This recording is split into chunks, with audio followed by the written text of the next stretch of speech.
You sit down to work with a clear plan. The laptop is open, the coffee is ready, and for a moment you feel a genuine surge of productivity. But in the silent hesitation before the first keystroke, a notification light catches your eye. Your internal monologue offers a quick justification. You'll just clear that one alert so you can focus with a clean slate. It feels like a small, harmless logistical step. This quick check has a way of warping time. You look up from the screen to find that 20 minutes have passed, the coffee is cold, and you haven't written a single word. The most confusing part of this cycle is that you can see it happening. You are aware that the phone is stealing your afternoon, yet you continue to scroll, even as the stress of the unfinished task grows. Most people look at this pattern and label it as a character flaw. We assume that a person who can't start is simply unmotivated, undisciplined, or choosing to be lazy. However, if willpower were the only missing ingredient, the intense guilt we feel while procrastinating would be enough to make us stop. The fact that we continue to struggle suggests that our conscious intentions are being overridden by a much deeper mechanism. To solve the problem, we have to move past the label of lazy and identify the specific psychological force that is actually making the decision for us. This conflict begins with how your brain calculates value. Your conscious, forward-thinking mind evaluates a task based on long-term utility. It sees the promotion, the finished degree, or the healthy body waiting at the end of the line. But the primal parts of your brain operate on a different frequency. This system is concerned entirely with your immediate state. It prioritizes comfort and safety in the present second over abstract rewards in the future. Completing a difficult report offers a massive sense of accomplishment, but that feeling won't arrive for hours or days. To the primal brain, that reward is so far away it's almost invisible. Checking a phone, however, provides a hit of novelty instantly.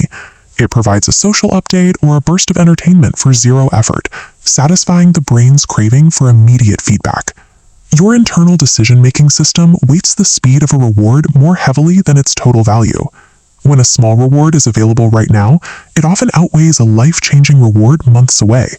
What we experience as procrastination is often just the primal brain successfully doing its job, optimizing for the most certain, immediate gratification it can find. While the phone is physically easy to grab, the work represents a different kind of barrier. The brain isn't just being pulled toward the phone, it's being pushed away from the work because of the mental friction involved in starting. Starting a new project often forces you to face a sudden wave of uncertainty. You might feel the confusion of not knowing the first step, or the underlying fear that you aren't good enough to finish what you've started. Picking up your phone serves as a relief valve for this rising internal tension.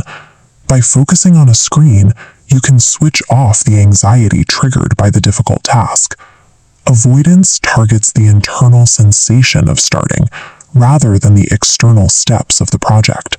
We reach for the distraction to regulate our mood, not because we are incapable of working. This is why typical discipline strategies fail. They use logic to settle an emotional conflict. You can't reason out of a primal reflex. To bypass this reflex, you have to use a strategy called micro-friction.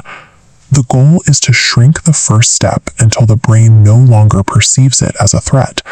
You are essentially lowering the emotional stakes of the task until there is nothing left to resist. Tell yourself you will work for only 5 minutes, then stop. Or instead of an hour-long run, commit only to putting on your gym shoes.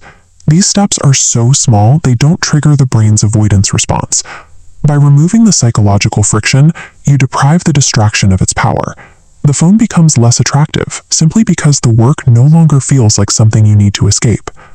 Once you cross that initial threshold, the perceived difficulty of the project tends to vanish. Your brain shifts from avoidance to engagement, and continuing the work becomes a natural progression rather than a forced effort. The next time you find yourself reaching for a distraction, use it as a signal to check your internal state. Ask yourself, what uncomfortable feeling am I trying to escape right now?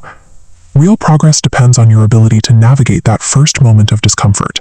By recognizing that avoidance is a mood regulation strategy, you can reclaim the agency to choose where your effort goes.